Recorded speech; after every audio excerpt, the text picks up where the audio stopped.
take a seed, you plant it, you grow it, you dry it, you roll it, you smoke it, and it goes down smooth. Hey! Spanning the continent to bring you the truth about cannabis and marijuana law reform. I smoke pot and I like it a lot. CannabisRadio.com presents The Russ Belville Show, the voice of the marijuana nation. Hey, this is great, man. Now, here's your host, Radical Russ Belville. Good day, tokers and tokettes and non-toking lovers of liberty. It is Wednesday, November 30th, 2016, and it's got to be 420 somewhere in the world. Welcome to the show, coming to you live and direct from beautiful, legal Potland, Oregon, in the brand new Delta 9 studios. And I'm pretty excited because yesterday we finally got a couch. Been in this house for almost a month, no couch, and been sitting on bar stools and benches, and it's just nice to have a couch. It's the little things in life you have to appreciate to really get the most out of this, don't you think?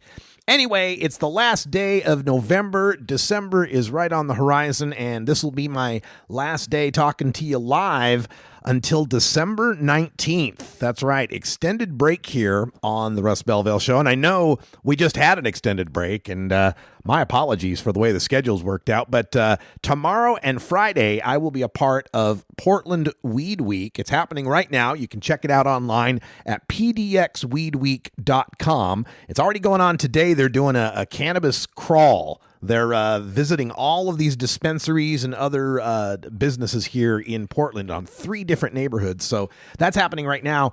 Tomorrow and Friday, I am the MC for the panels that are happening at the Left Bank Annex. And lots of different tracks going on, cultivation and social use and medical use and business, all sorts of things happening there. I'll be emceeing it all. And again, pdxweedweek.com's got all the info. General admission tickets are $99. VIP is $199, but you'll want to get that VIP today because the only thing that's VIP that's happening is the cannabis-infused dinner tonight. Really, cannabis-infused dinner, all sorts of interesting edible items, but only for the VIPs. That's $199. Otherwise, $99 for general admission. And don't forget, on Sunday, it's absolutely free. You don't have to have a ticket for Sunday. It's the Northwest Cannabis Classic, and you can get samples. You want to check that out. So pdxweedweek.com. I'm gone for Thursday and Friday for that, and then starting on the next week, the week of the 5th and the week of the 12th, I'll be in Jamaica. That's right. I'm going to Jamaica for vacation. My first non-working travel vacation, unplug, be off the internet kind of time in a long, long time, folks. Probably since I've started this show, and this is show number 871. So, yeah, about time I took a vacation. So we're headed to Jamaica. I'll post a few pictures and bring you back some stories. All right, on today's show, those of you out there listening who, it doesn't matter who you vote for, they're both the same, there's no difference between them, America be just as screwed. Well, we've got a new revelation from the incoming Trump administration. He has selected Representative Tom Price to be the head of the Department of Health and Human Services. This guy, he already picked Jeff Sessions for the Attorney General, like the most anti-pot guy you could get from the Senate. Now he's picked the most anti-pot guy that you could get from the House to head up HHS. We'll talk about that coming up in our Cannabis Radio News, but also coming up at the end of this hour, joining us from the Brookings Institute, we got John Hudak. He's going to tell us all about Representative Price and just what this could mean. How bad could it get if Health and Human Services wanted to make a statement about medical marijuana? We'll get that from John coming up at the end of the hour. Before that, we've got some Cannabis Business Chronicles. We've got Sarah Gullickson joining us. She's with DispensaryPermits.com. Help you get your business started right. We'll also talk a little bit about President Obama's exit interview with Rolling Stone, and in Drug War Data Mining, the impossibility of the marijuana breathalyzer. That's all coming up. Plus, Hour 2, Toker Talk Radio will take your calls. But first, we're back with the news. This is the Russ Belville Show on CannabisRadio.com.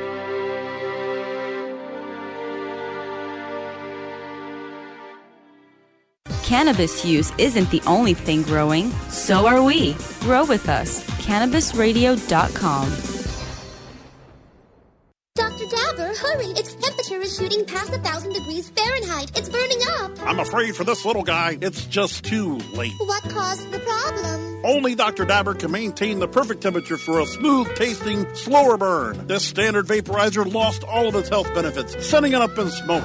So you're telling me that most vapor pens burn so hot they produce smoke, not vapor? Correct. Keep away from those standard vaporizer pens and turn to Dr. Dabber. Doctor's orders. Less heat, more flavor. Doc Rob, the concierge for better living. Cannabis is just one of the many great plants that we have on this planet called Earth that we can use consciously and intelligently to improve our well-being. Take a real, raw, inside look at healthier living while sharing great ideas and improvements for a better quality of life. Learning to live and live well is a lifelong process. This is a journey. You could be 80 years old or 8 years old. You can still learn something that's going to make tomorrow a little bit healthier, a little bit easier, a little bit happier, a little bit better. The concierge for better living with Doc Rob. Only on CannabisRadio.com. The Russ Belville Show. We're as much like Cheech and Chong as ordinary Americans are like the Three Stooges. Hey, Mo!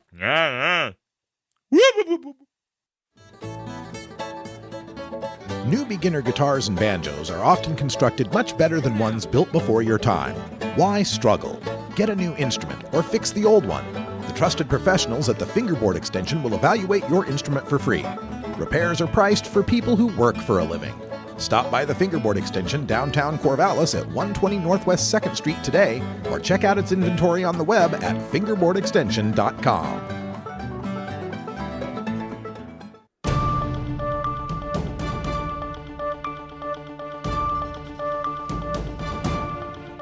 It's time for the Cannabis Radio News. Covering the latest headlines in consumer cannabis, medical marijuana, and industrial hemp. Cannabis Radio News is now available exclusively at CannabisRadio.com. Now your marijuana headlines in 4 minutes and 20 seconds. This is Cannabis Radio News. This is your Cannabis Radio News for Wednesday, November 30th, 2016.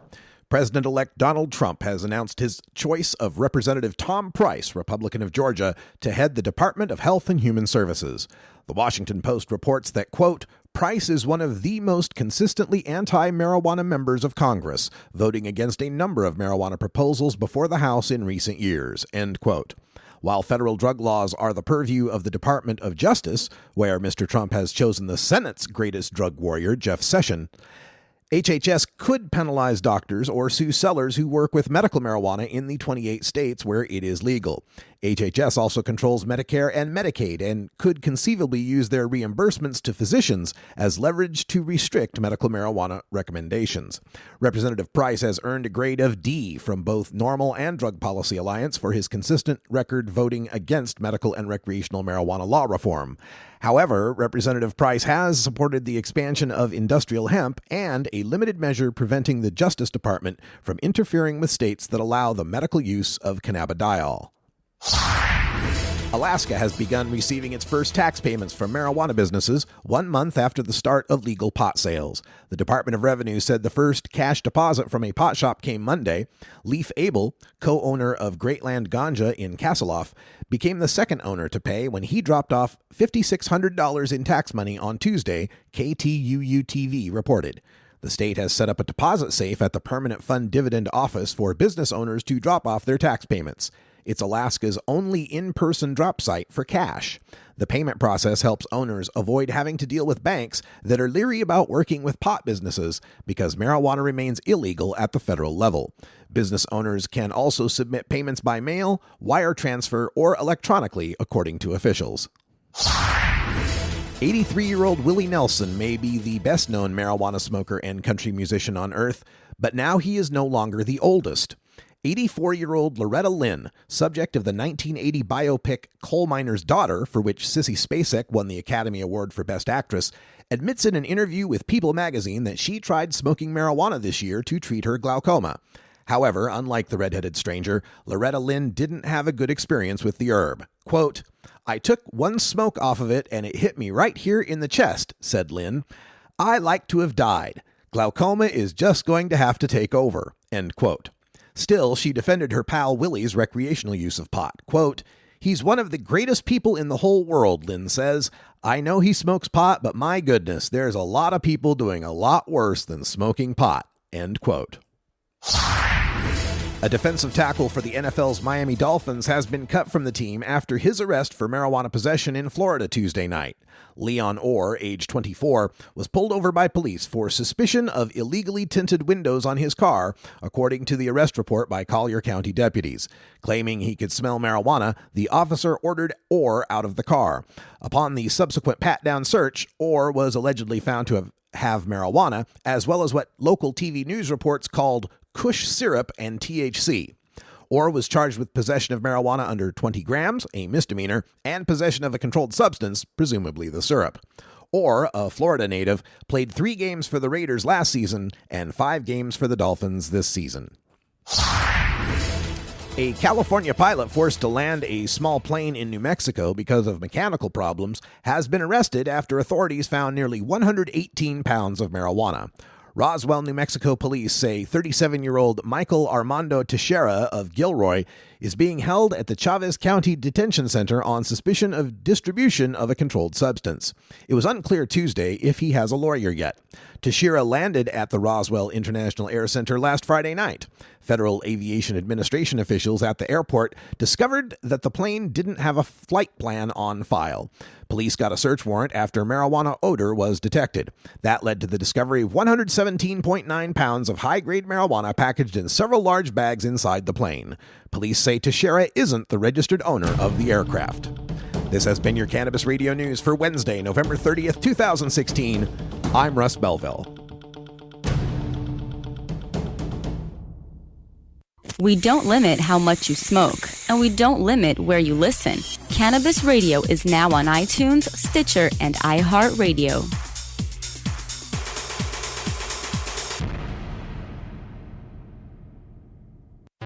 Do you want to get in on the booming cannabis industry? With New Frontier Data, we give industry insiders the power of big data analytics to help navigate this rapidly growing and changing landscape. New Frontier's tools help you make critical decisions based on the facts. Our industry analyst reports reveal the best opportunities, our custom research engagements deliver answers to the most difficult questions, and our cutting-edge big data platform, Equio, puts real-time information and answers you need right at your fingertips. Go to www.equio.io and sign up for your free membership today. That's EQUIO.io to sign up now. The power of real-time big data is now in your hands. Run with New Frontier and let us help you conquer the wild. It's time for Cannabis Facts about teen drug use from Robert Platshorn's thesilvertour.org. This message is supported by our donors and Hemp Inc., a public company poised to lead America's hemp revolution at hempinc.com.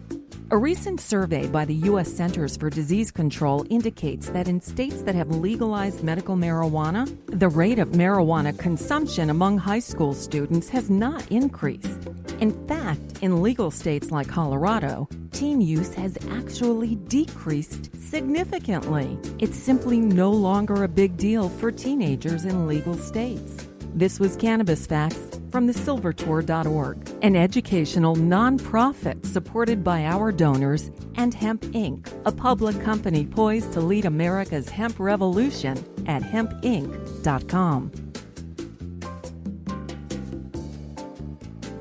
The Russ Belville Show, where the truth about marijuana gets more than a minute to speak. Hey everybody, it's Radical Russ here from 420 Radio, inviting you to be like me and get your ink done at Lucky Horseshoe Tattoo, Fort Worth's most female-friendly, clean, sterile, awesome tattoo shop. Thomas and his crew are true artists who can design you a custom piece or use a design you bring in. Lucky Horseshoe Tattoo also offers all styles of tattooing as well as piercings and all-around fun. In the DFW area, stop by Lucky Horseshoe Tattoo and tell them Radical Russ sent you. Trust me, it'll feel awesome. The world of cannabis is evolving at a frenetic pace.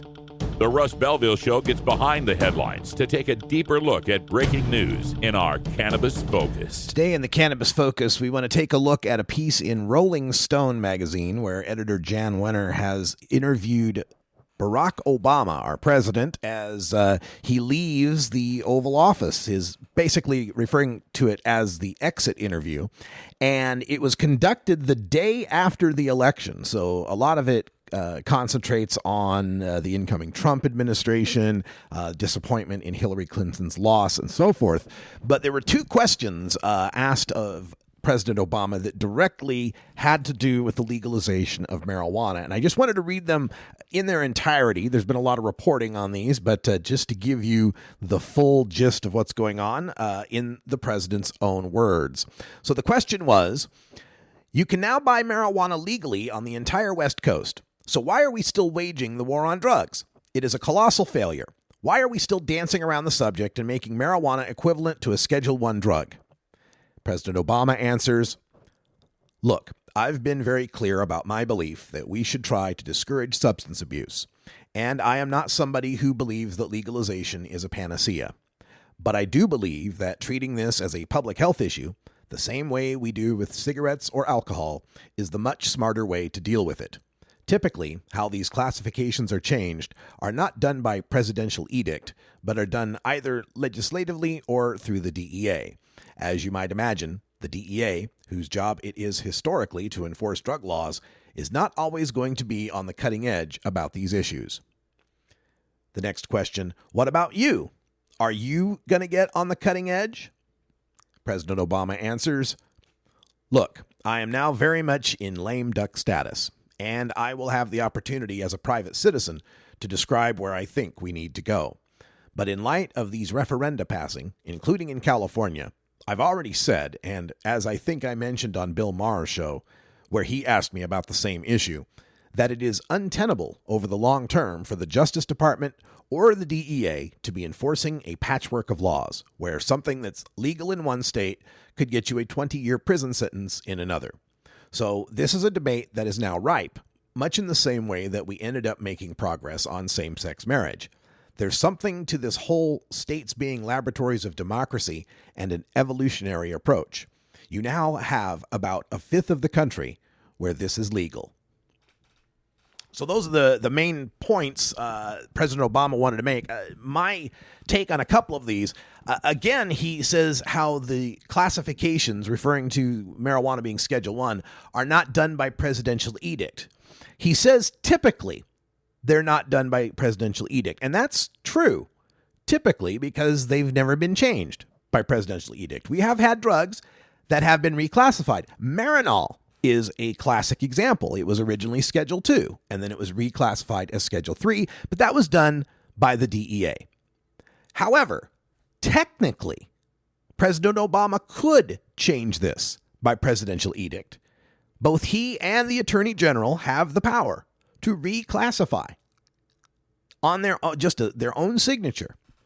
So when he says typically, what he's referring to is the political nature of changing these classifications, not the legal or statutory nature of changing these classifications. He could change it, but the political price would probably be too high to pay. However, if you're a lame duck president and you got nothing to lose with a Trump coming in, you might as well reclassify it. Force Trump to have to put weed back into Schedule I. Like, deschedule it on your way out of office. Do like Governor Corzine did in New Jersey. And on the last day he was in office, he signed medical marijuana, made it legal, and then, sat it on Chris Christie's lap. So do the same thing, President Obama. On your last day in office, January 19th, by executive order, by whatever it has to be done, take marijuana out of Schedule I and force the incoming administration to have to put it back into Schedule I.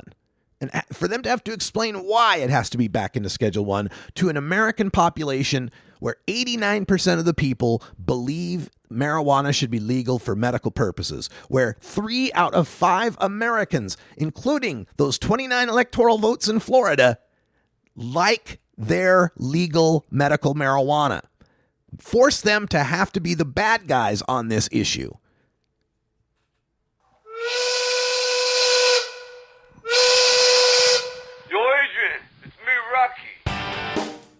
It's about time that Democrats started forcing things, right? Like playing hardball. This has been my biggest complaint all my political life about the left, is this inability to take the game seriously and play it for keeps and force the other guys and treat them like the enemy and force them into bad positions. All right, we're back with Drug War Data Mining. Maui Wowie, Acapulco Gold, California Kush. Our strains stretch everywhere too. This is the Cannabis Radio Network. CannabisRadio.com proudly presents the newest and greatest podcast in the galaxy, The Real Dirt with Chip Baker, your insider industry connection to accurate and entertaining information about cannabis technology, production, cultivation, and everything in between. Rolling joints and dropping knowledge about cannabis technology, production, cultivation, and everything in between. The future of legal cannabis has arrived, and we want to give you The Real Dirt with Chip Baker. Look for new episodes at CannabisRadio.com, TheRealDirt.com, or subscribe to the show on iTunes, Stitcher, and iHeartRadio. I'm Radical Russ from the Russ Belville Show. Keith Stropp, the founder of NORML, is here. The single most important victory will be California. We've got Steve D'Angelo.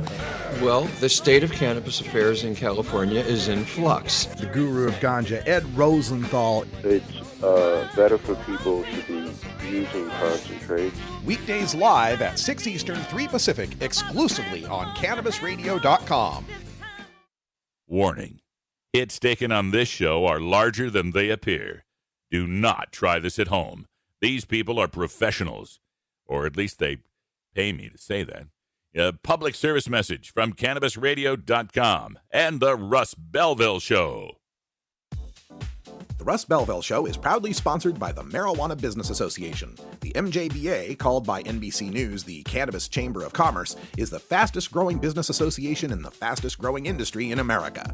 I've been working with the MJBA for years, and I personally invite you to join the MJBA. MJBA also publishes the popular MJ Headline News on Facebook and the MJNewsNetwork.com and Marijuana Channel 1 on YouTube. Visit mjba.net for more details. Promoting the end of adult cannabis prohibition is easy because we have facts, science, reason, compassion, evidence, truth, and logic on our side. It's even easier when researchers catalog it all for us. Learn how to gather the facts on marijuana use, arrests, seizures, rehabs, drug tests, and more on this edition of Drug War Data Mining. Today in the Drug War Data Mining segment, I want to take a look at a piece on Forbes.com. It's entitled, "More Americans Are Smoking Marijuana and Driving, but Identifying Them is Tricky." And right off the bat, the title of it already gives me pause. If it's tricky to identify the people who are smoking and driving on pot, how much of a problem is it really? It's like, gee, we can't tell if you're stoned. You're driving so well. So here's the story. The basics of it is about the fight to try to create the marijuana breathalyzer. And not necessarily breath. It could be saliva or urine or blood or, I don't know, a laser they shine on you. I don't know. They're trying to find a magic number machine that can tell them it's okay to punish this pot smoker. That's what they want. For so long, and it's partially our fault, for so long we said treat marijuana like alcohol, treat marijuana like alcohol, and they're saying, okay, where's the breathalyzer? Alcohol has a breathalyzer. It's funny how they're not so concerned about giving us bars and places to be able to consume publicly like alcohol, but boom, they jumped right to the breathalyzer. Nevertheless, they talk about Marilyn Huestis. She used to be at the National Institutes of Drug Abuse. Now she's involved in some of these companies, consulting with them, trying to put together these special marijuana breathalyzer type machines. And she does point out that there's just no good way to pull this off. And here's some of the data. First of all, some states use saliva tests. Australia is a country that uses saliva tests to detect recent use of marijuana. But THC in saliva doesn't correlate well with THC in the blood. And not to mention, THC in the blood doesn't correlate well with impairment, right? So now you got a double does not correlate well. And when you smoke marijuana or eat marijuana, the inside lining of your mouth gets higher THC levels than what is really going on in your body. You're kind of coated with THC. So you take a swab, just like if you know how you live in a house for a long time, you take a picture off the wall, you can see where the smoke is because the picture, it's cleaner behind the picture. Same idea with your mouth. You're smoking weed, there's going to be this coating in your mouth, and it's going to be much higher than what's really in your bloodstream. So they say with that, it might take 2 or 3 hours to come down to a level that's really matching what's in your blood. So saliva is no good. Blood tests. Now we've got, Washington State, 5 nanogram per se DUID. A lot of states that are zero tolerance when it comes to a blood test detecting active THC. And we're talking about active THC here, folks, not the metabolites in a pee test in these examples. So the active THC, well, the problem there with the blood test is you typically don't get the blood test until an hour and a half to 4 hours after someone's been pulled over or after an accident has happened. Just in the time it takes to do the booking and the arrest and taking them down to the place and getting the warrant to be able to take the blood or getting the permission, whatever. All of that takes time. And then from 90 minutes to 4 hours later, well, your THC blood levels have dropped. So again, Hastus, who, worked with National Institutes of Drug Abuse, no fan of weed, says that those tests don't really tell you what was going on with the driver at the time they were driving either. And she says that blood levels dropped well below the legal threshold within 3.5 hours of inhaling vaporized THC. So they're saying that, this isn't going to be a good a way to measure whether or not someone is impaired. Now, the drunken driving has declined. Drugged driving has increased, according to statistics from the National Highway Traffic Safety Administration. Every time they mention this, I always just want to point out, could that be correlative? Could there be fewer drunk drivers now because more people are smoking weed? And if the drugged driving is going up less than the drunk driving is going down, isn't that a net benefit for society? Regardless, let's go on with the data. They say the National Highway Traffic Safety Administration does surveys of roadside use where they collect data, and they found that in 2013, 1.5% of weekend drivers were at blood alcohol above the legal limit of 0.08, but that was an 80% drop since over the past 4 decades. So drunk driving has gone way down. Now, THC in their system, they didn't start measuring this until 2007. Now, 2007, they found 8.6% of the drivers on the weekend had THC in their system. By 2013, it was up to 12.6%. That's a jump of almost half. But the problem is, this survey is just looking for any THC in blood or saliva. So all they found out is that there's more pot smokers, or pot smokers are smoking more often, but not necessarily that we've got more impaired drivers on the road. And the thing that's most problematic about all of this is that overall traffic fatalities are down. The roadways are safer than they've ever been. So if the point is getting roadway safety and we're having safer roads, why is there this terrible concern about people that might be pot smokers getting behind the wheel? If we were any sort of massive danger to the public, we would have seen incredible increases in roadway deaths throughout the 60s and 70s. Pot smoking was more prevalent in 1979, far more prevalent in 79 than it was today. All right, we're going to take a break. When we come back, Cannabis Chronicles, we're going to talk with Sarah Gullickson, the CEO and owner of DispensaryPermits.com.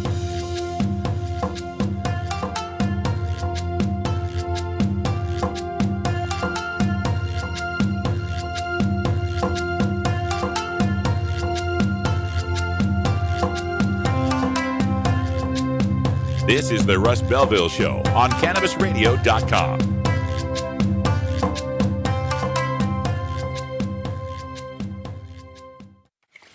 How high do you like your profit margin?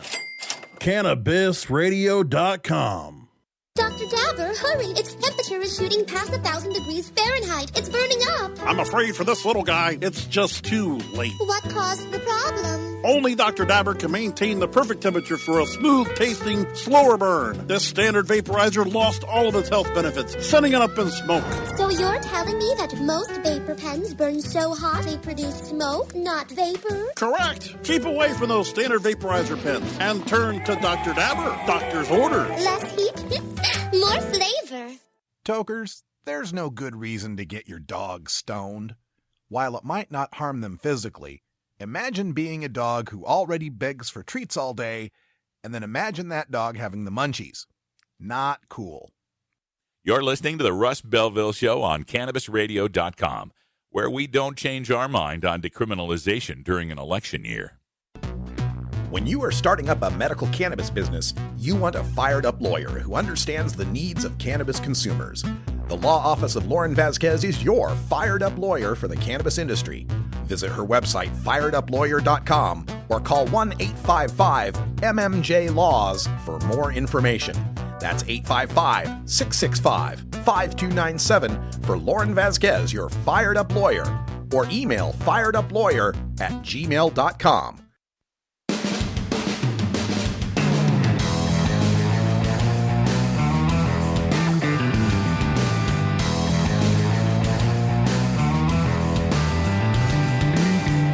Mark Twain once said that when there's a gold rush, it's a good time to be in the pick and shovel business. Today we look at the rapidly evolving markets in the marijuana green rush in our Cannabusiness Chronicles. All right, welcome back, everybody. It's 32 after the hour. We'll get to the Cannabusiness Chronicles. We're still trying to get Sarah Gullickson on the line. She's the CEO of DispensaryPermits.com. You can look them up on the web. They are helping people out getting their retail cannabis businesses put together, and we really want to be able to talk to her, but the Google chat hasn't connected yet. She hasn't accepted the Google chat yet. So in the meantime, we will keep you entertained with another example of our anti-drug public service announcement of the day. I'm not saying he's a loser or anything. He's a dork. Dork! Yeah. I mean, no, we're not like, you know, we're having fun being cool, and he's just into different stuff. Well, I hang out with my friends mostly. Girls think I'm cool. But he's, you know, I'm into sports. Well, I used to be into sports, but now, yeah, chicks dig me. Well, I guess he has friends too. I think having girlfriends is okay, but you know, we like to party, right? Guys like him, they don't like to party like we do. You know, we're having a lot of fun. Truth is, there's a million things to do that are more fun than sitting around getting stoned. Yeah, we like to party. Did I say that already? Think about it.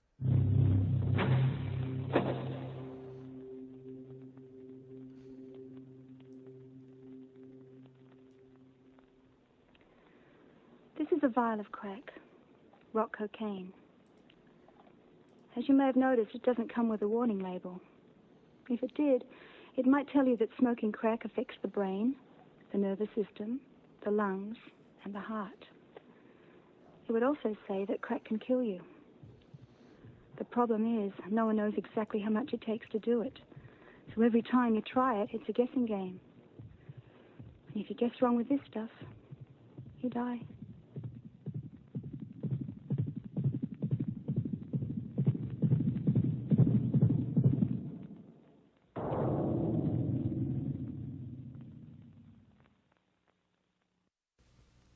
In the next few months, the motion picture industry and theater owners will be bringing you a series of messages like the one you just saw. I don't think anybody will miss the point. The thrill can kill. The drug dealers need to know that we want them out of our schools, neighborhoods, and our lives. And the only way to do that is to take the customers away from the product. Say no to drugs and say yes to life. Of course, your local drug pusher may tell you a little something different about these drugs. And who you believe is up to you. But then again, if you go ahead and try them, at least it won't be out of ignorance. Just stupidity. What would I do if someone offered me these drugs? I'd tell them to take a hike. This has been the anti-drug public service announcement of the day. To cure this sort of reefer madness, listen to the Russ Belville Show every weekday on 420radio.org.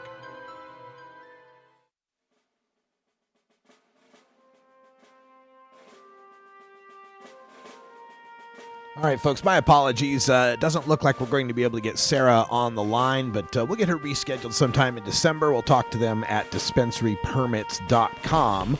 In the meantime, we're getting ready for our next guest. Coming up in our next segment, Government at Work, one of our favorites, John Hudak from the Brookings Institute. We're going to get deep into the politics of Donald Trump's selections of Representative Tom Price for Health and Human Services and Senator Jeff Sessions for Attorney General. In the meantime, we've got this clip from the Boston Freedom Rally this year. This is former NFL player Boo Williams, my interview with him on marijuana and football. This is the Russ Belville Show on CannabisRadio.com.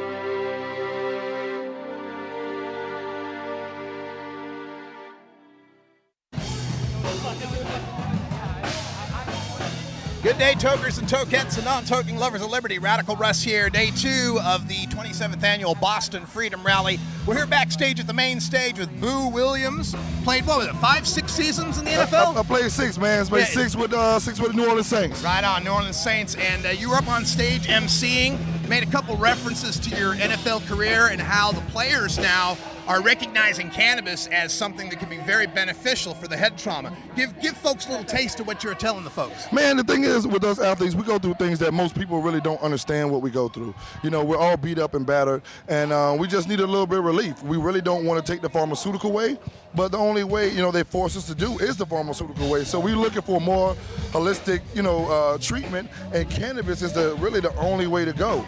Because if you look at it, you know, athletes are coming up every other day. We're being tested for marijuana. But what people really didn't know was only 2 sports that test for marijuana and publicly release your name is basketball and football. Yeah. But Major League Baseball and hockey and soccer, they don't expose your name or don't test for marijuana. Wow, that's fantastic news that we get to get these other sports leagues example followed to the NFL and the NBA, which is a good idea here. You know, it's always strikes me as funny, you know, we see these headlines of guys like Josh Gordon, you know, being sat out a season, gets reduced to 10 games. Von Miller, Super Bowl 50 MVP, had to sit out 4 or 6 games. What do you think of the NFL's attitude toward this, and when are they going to change? Man, I think the NFL attitude towards athletes using cannabis is really in a negative way, because if they really look at it, we really use it to medicate. You know, we go home, we need it to stop all the fast thinking that's going on throughout our day. We want to be able to stop, slow down, and be able to process what's going on. And cannabis really helps us in that way, because we're usually going 100 miles per hour every day, and you're being taught to not think, only just react. So sometimes you need that little cannabis to help you sit back, think, analyze things, so you can be able to have a nice life. So not just a painkiller or against concussions, but also the mental aspect of it. Being able to slow things down. Yes, the mental aspect, and that's the thing that we want to do the most, is slow down so we can be able to soak things in, like this great cannabis freedom rally that we're at. Yeah. You know, this is things that you soak up, and you go places like this, and you really, you look at things like this, and you say, man, wow, this is something that's special. But when you're playing professional sports, you're going so fast, you don't even get a chance to even enjoy things like this. You know, people are getting more and more aware of the concussion issue and the CTE, chronic traumatic encephalopathy. Eugene Monroe from the Ravens just retired after 7 years and asked if he'd let his son play football. He's like, I don't know anymore. Do you worry about the future of football as people get more aware of this? And do you think cannabis could save football? Man, you know what? I say the same thing. You know, I talk to Eugene on a daily basis. Me and him are great friends. And I say the same thing. I don't know if I'm going to let my son play. because the game is way much different than when we played it. It's a lot much safer, but at the same time you have kids that are bigger than me crashing into each other like cars. Yeah. So there's really no really way to end all the injuries that go on. But the thing is, if we put our kids in some different sports like basketball, like golf, like baseball, some of these sports that are not contact sports, we might be able to save some lives. And then just like my slogan says on my shirt, saving lives and changing minds. Yeah, people got to realize that a Cam Newton or a Ben Roethlisberger quarterback size now is what offensive linemen used to be back in the day. So it's increased the speed and the size, the mass, the collisions. It's just a whole different sport. Do you think there's things the NFL can do? I mean, I hear some old school guys say go back to the leather helmets. What do you think of that? Man, you know what? You cannot go back to the leather helmets. But you know what? I know some teams that are really taking this tactic and they're running off with it. They're really bringing in rugby players to come and teach NFL guys how to tackle. Yeah. Because if you notice, rugby guys don't tackle with their head. Hell no. They tackle with their shoulders, and they're very good at it. So they're bringing in a lot of guys to show these guys a different way of tackling. But at the same time, when we're going at 100 miles per hour at opposite directions, when we crash into each other, that's just something that just happens. Boo Williams, you got Booberry Cares on your shirt here. Tell folks about Booberry. Man, Booberry Cares is my new athletic CBD line. I'm coming out with the rub, I'm coming out with the vape pen and the oil, and I'm coming out with CBD water, flavored water. So this is, and it's also a brand that's heavily committed in the community. We're also on a tour right now. We're stopping in at the Freedom Rally, and I'm hosting, and this is kicking off the Booberry Cares tour. So from here, we're leaving to go into New York, and we're doing a lot of community service along the way. Children's hospitals, homeless shelters, and things of that nature. It's Booberry, but bear spelled like a teddy bear, right? Boo, B-E-A-R-Y, and Booberry Cares. Is there a website, Facebook, that kind of stuff? Yes, you can go to our Facebook page, or you can just type in on Google, you can type in Booberry Cares, and everything will come up right under that. I'm just really blessed to be in a position where I can be manufacturing my own products and having the first athletic line that's out. And I'm hoping that, the things, that we're doing rubs off on America and other people to where they can get out in the community, use that stage that you have, and change others' lives. Boo Williams, thanks for speaking out and trying to get some care to the players. Really appreciate it. Yeah. Oh man, thanks for having me. I'm just having a great time at the rally, and like I said, I wish this could be every day. Right on, man. All right. Thank you much. Thank you. Seed to sale, clicks to conversions, and more. You're listening to the Cannabis Radio Network. Seeking a career in cannabis? Ready to become the next great bud tender? Increase your knowledge, skills, and hireability with a Trichome certification today. Trichome Institute is the only cannabis education company in the world with courses that include textbooks, workbooks, an expert-approved and government-certified curriculum. Trichome now offers these courses online. Take the courses at your own pace with 24/7 live human support from anywhere in the world. These courses are perfect for physicians, pharmacists, MMJ parents or patients, adult use customers, and most of all, aspiring bud tenders. The course includes full access to the cannabis industry's largest job board and even includes resume building help. Register for online courses with the cannabis industry's educational leader in science, education, and training. Visit TrichomeInstitute.com today. Previously on the Stoner Jesus Show. We do have John McAfee. He's running for the Libertarian Party nomination for president. What makes someone like you want to take the reins of this? We're so far behind, it's frightening. And in a cyber war, we can't hack into the Chinese. Back in 1979, they started building cyber defense systems. We didn't even think about it until 20 years ago. I see no candidates and certainly no one within government capable of dealing with this issue. The Stoner Jesus Show, live Mondays, Wednesdays, and Fridays at 8 p.m. Eastern, 5 p.m. Pacific. Or find the Stoner Jesus Show podcast on demand at CannabisRadio.com and StonerJesus.net. Peace, bitches. Get the latest updates on the Russ Belville Show by following Radical Russ on Twitter and liking the Russ Belville Show on Facebook. New beginner guitars and banjos are often constructed much better than ones built before your time. Why struggle?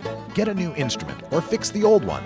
The trusted professionals at the Fingerboard Extension will evaluate your instrument for free. Repairs are priced for people who work for a living. Stop by the Fingerboard Extension downtown Corvallis at 120 Northwest 2nd Street today, or check out its inventory on the web at fingerboardextension.com.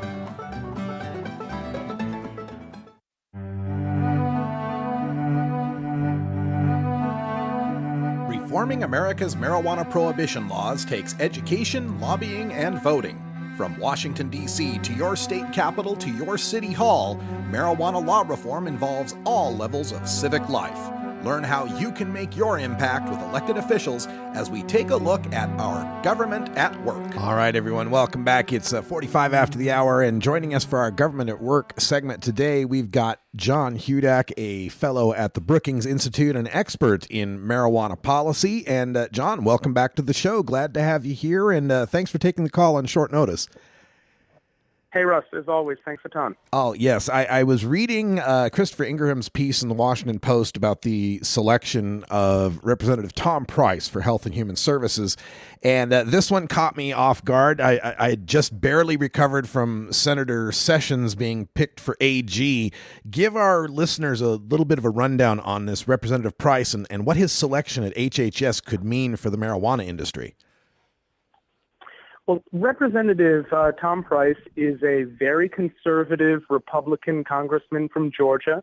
He's been in the U.S. House for a little over 10 years, and he is someone who has voted against even the most minor marijuana policy reforms that have come to a vote in the U.S. House. He is someone, his background is he's a surgeon, he's a physician, and it, by every measure, seems like the marijuana industry and the marijuana advocacy movement's worst nightmare to head HHS. Now, HHS, Health and Human Services, what would they be controlling that could affect? I mean, people know about Department of Treasury when it comes to the banking situation. They know about DOJ when it comes to the DEA and raids and such. What would HHS impact? HHS is one of the largest cabinet departments in the United States, and under its purview is the FDA, is NIDA, and it controls not just funding for marijuana research, but it controls 1/2 of the decision-making over rescheduling. It is the healthcare conglomerate of the United States.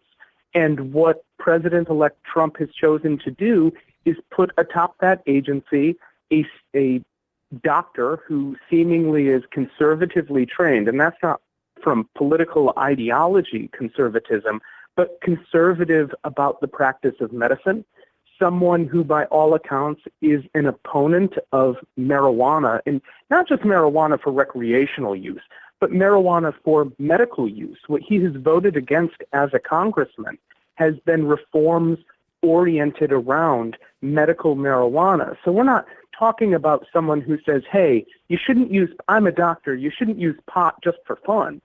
This is someone who is voting against provisions that would help medical marijuana. And I think that should be alarming, frankly, for your community of listeners. This is not an advocate. This is not someone who is going to push policy forward in a reform direction. This is someone who thinks like the 1950s or 1960s or worse when it comes to marijuana. My goodness. I had opened the show by describing Senator Sessions as probably the top pot opponent in the Senate. Is it fair to call Price the top pot opponent in the House? Well, I don't know if I would go that far, only because there's a lot of pot opponents in the House. But he is certainly someone who is opposed to it pretty strongly. And I think if you combine with that his medical training, you could have a conversation with someone without medical training who you can say to them, listen, take a look at this medical evidence. Take a look at the research that's being done here in the United States, in Israel, in the UK, and elsewhere, and let it open your eyes. But I think what Dr. Price brings to the table is the ability to say, no, I'm a doctor. I don't believe in this. And to feel firm and strong in those convictions, whether you believe those convictions are right or wrong. This isn't someone who can say, well, I'm not a doctor. I guess I can be convinced on this. This is someone who can say, I am a doctor and I don't believe this. And clearly the evidence that is out there about the medical efficacy of cannabis is not convincing Tom Price. And it didn't convince him as a congressman from Georgia, and I can't imagine it will convince him as the Secretary of Health and Human Services. Now, as people in my community are reviewing these selections, they keep pointing back to Donald Trump on the campaign trail, saying that he thought legalization was a states' rights issue, laboratories of democracy, and that he was 100% behind medical marijuana. Gosh, these picks almost seem as if maybe he was saying one thing and doing another. I can't imagine, John.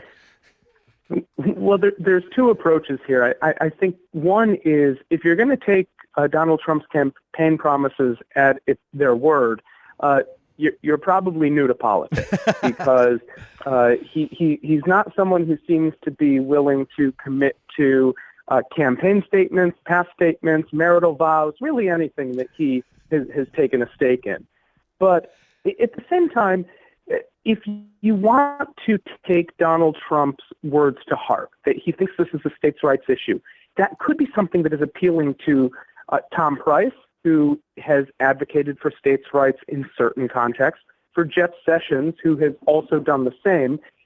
In reality, Tom Price and Jeff Sessions love states' rights as long as states' rights advance their pre-existing ideological beliefs. But there is an important silver lining here, and that is this.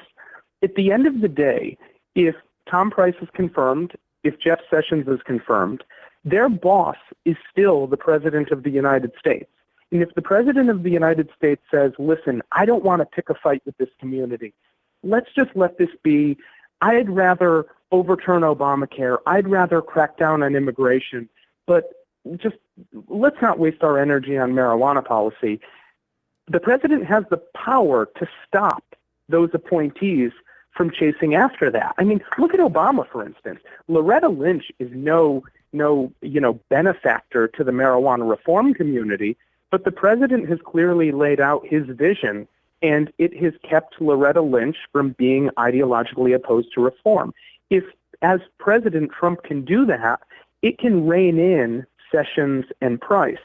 But if he just says, you know what, I don't care, you guys do whatever you want with this, it's going to be damnation for the industry. Well, let's look at what the damnation could include, at least coming from Health and Human Services. The quotes I saw from you in the Post brokered things like Medicare and Medicaid reimbursements being possibly withheld to physicians that recommend cannabis.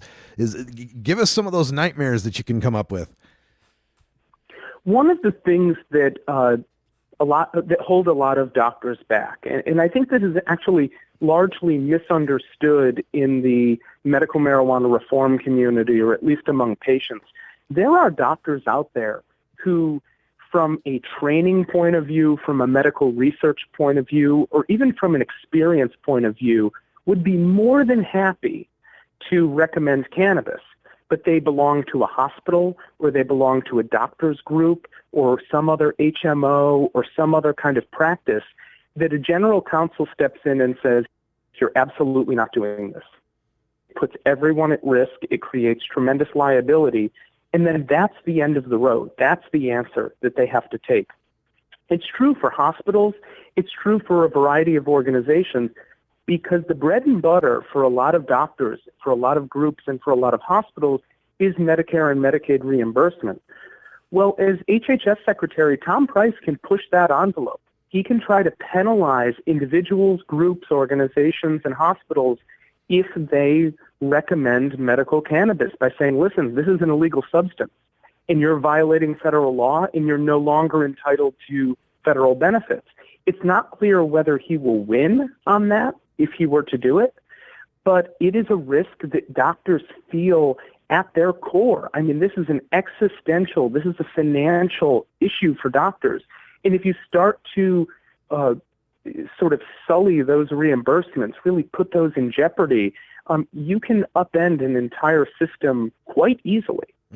How about on the FDA side, as far as, I mean, these states are, recommending or recognizing marijuana as a medicine, and FDA has the purview over what's called medicine. What could they do in that regard? Well, in that regard, they can start suing companies or, mostly companies, but any group that claims that marijuana is medicine. Medicine is actually something that has a unique definition according to the federal government, and that is it's not medicine unless the government says it's medicine. So if something has not been proven to have efficacy, if it has not been proven to show that it has therapeutic benefit for a given condition, no one is allowed to say that it does.